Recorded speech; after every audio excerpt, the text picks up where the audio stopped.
Hi everybody and welcome to today's Lego Technic video.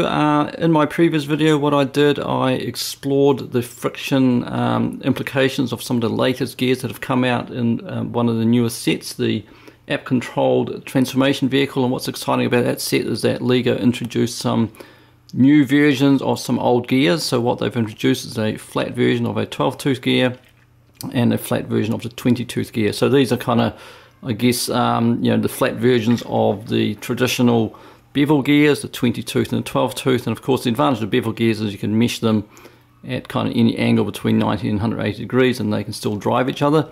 You can't do that with the flat gears. They can only be driven at 180 degrees. So why did Lego introduce the flat gears? Well, one reason is that they generally have lower friction, and that particular model is a kind of a high power model, being a vehicle with tracks. And obviously they thought it'll perform better with a low friction gear.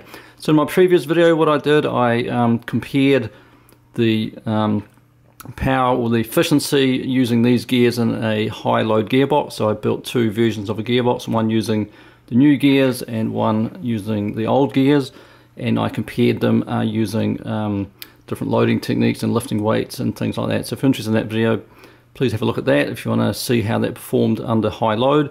But yeah, some of the feedback I got on the video was, how do these gears perform not just under high load but under high speed? So in today's video I'm going to try and answer that question. I'm going to run some high speed experiments and compare the friction and the loss levels or torque loss for the old gears compared to the new gears. So if that's something you're interested in, please keep watching.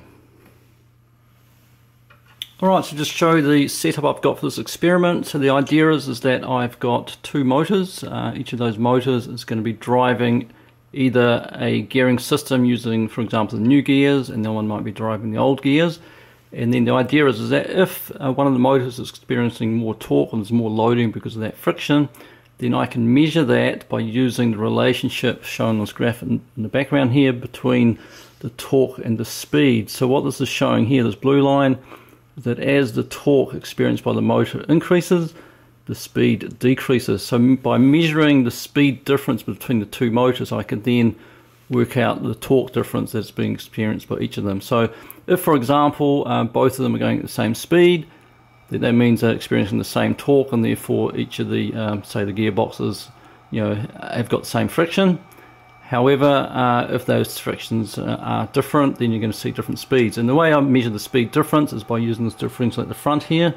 So, of course, what a differential does, it averages out in terms of the center. It will rotate at the average of the two input speeds. So you've got a speed here on the left, a speed on the right, and that center will rotate, like I said, at the average. I'll have the motors going in opposite directions.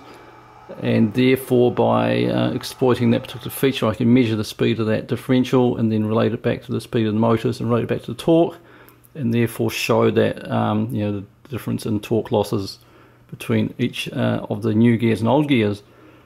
So yeah, that's my setup. Next I'll just explain the difference in the gearboxes. So in terms of speed, what I've got is in these gearing systems, I have got between the motor and the output here, and that's going to be driving the different experiments, is a 15:1 up gearing. So that means this output will be rotating at 15 times the motor speed, just to simulate a, I guess, a very high speed scenario. And what I can do on these ends, I've created these modules that I can connect. So the idea is that in this particular case, I've got a module using 4 pairs of the new gears all driving each other. That's then going to be driven by one of the motors on the side. It's going to be doing that rotation. And then I've got an equivalent module just using the traditional bevel gears, and it's going to be driven the same as well. So the idea is that both units are practically identical. Same with both sides of the experimental setup. Both sides are mirror images of each other, so in terms of the frictions and things like that, that should all be the same. So the only difference really is those gears at the end, and like I say, by measuring that speed difference I can measure the torque difference. Alright, so the first step in the experiment is to connect the modules that are going to be testing. So on the left here I'm going to connect the original bevel gears, so they will connect on the left side. And then on the right side I have got the new flat versions of those gears. I'm going to just connect that on the right side. Alright, so the next step is to calibrate the speeds of the motors. So what I've got is that I've got the right motor just being driven by a battery pack and the left motor being driven by a variable voltage supply. And the reason I've done that is that it allows me to calibrate the speeds of the motors to make sure they are the same at the beginning of the experiment. Of course, with battery packs, different batteries, have got different amounts of power left on them perhaps, or voltage, and that will impact the experiment. So first of all, let's turn both of these on, so have them going in opposite directions.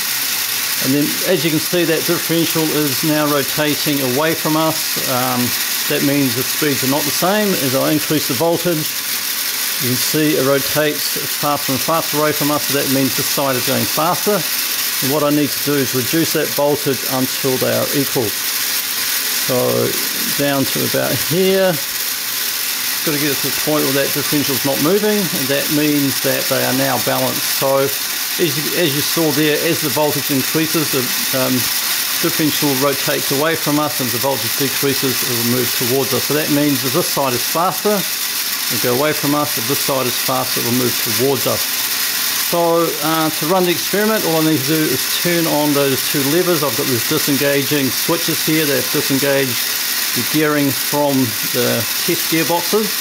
And as soon as I engage those levers, the experiment will start. So before I do that, I'll just explain that what I can do is measure that speed difference of this differential by measuring the speed. I've got a tachometer, I've got this bit of reflective material on that differential, and I can measure that speed. So let's try this experiment and see what happens. Alright, here we go. So let's try the experiment. Let's engage the gearboxes and let's see what happens. Wow, there we go. Look at that. That differential is moving really quickly towards us. That tells me that the right side is going a lot faster than the left, a lot less friction. I've got my tachometer here. I can measure that differential speed. And we'll just do that measurement quickly. And look at that. The difference there is about 142 RPM.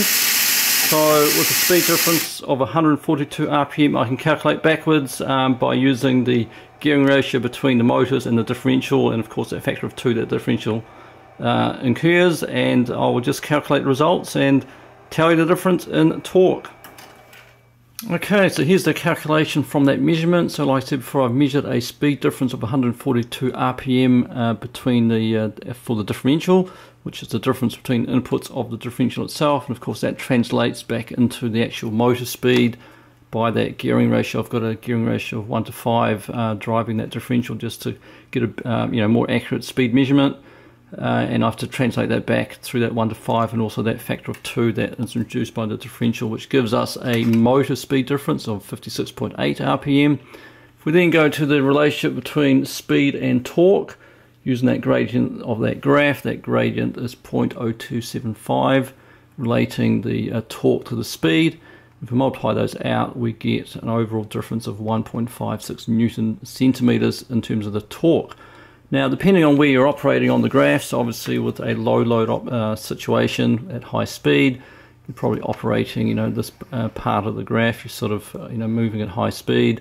Lower torque, and of course dropping 1.56 Newton centimeters could take you from a torque of 4 up to say 5.5. So it does make a big difference percentage wise, and it could be maybe 20-30% depending, like I say, we're operating on this graph.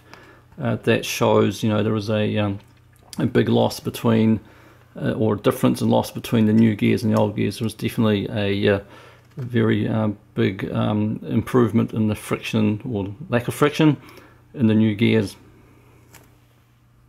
Okay, and just out of interest, I've also run the reverse experiment where I've swapped the two sides over. So now I've got the new flat gears on the left and the bevel gears on the right. And even though the whole setup is symmetrical from, I guess, the mechanical point of view, it's actually not symmetrical from the battery or the power supply point of view. On the right here I'm using a battery power pack, on the left I'm using a voltage power supply, a variable power supply, and that does make a difference simply because the power pack, as soon as you start drawing current to drive the motor, generally speaking with batteries the voltage does drop or can drop significantly. whereas with a power supply it doesn't, because it's been designed to deliver a constant voltage that you set it to. So as the current increases on the power supply, it maintains the voltage and therefore can deliver more power. And I'll just illustrate with the experiment, how much of an impact that made. So I just turn, both power supplies back on. I've balanced the differential. As soon as I run the experiment like this, you can see how fast that differential is now going. And if I actually measure the speed of it, so I've just got my tachometer again, measure that speed and just let it steady out, and look at that, what a massive difference. It's 454 RPM. So yeah, a big change in RPM between the first experiment and the second experiment, and that's simply because of that difference between the power pack and the power supply. So what I'll do now is just calculate the numbers for that and just take the average to get more of an accurate picture of the losses of friction, or power losses due to the friction between the two types of gears. Okay, so here's now the summary of that experiment included in the list. So experiment 2, we've got a difference of 454 RPM, translates into 181 speed difference, and about 5 Newton centimeters of torque difference. So again, a giant difference between those experiments, even though mechanically they were symmetrical, electrically they weren't, and that does make a big impact. I've taken an average, I'm not sure how relevant that is, but essentially, the purpose of this experiment isn't to actually calculate exactly the numbers. It's more to highlight and demonstrate indeed the new gears do have a lot less friction, especially at high speed applications, compared to the original bevel gears. So in conclusion, if you do have a high speed application where you do need gears that are going to be rotating very quickly, the new gears are definitely the way to go. At the moment they are quite actually hard to purchase. You'd have to buy the app controlled transformation vehicle to get some. I think there's only about 6 shops on Bricklink selling them at the moment, but I'm sure in the future there'll be a lot more available. So yeah, hope you enjoyed this video. Please like and subscribe, and thanks for watching. See you next time. Bye.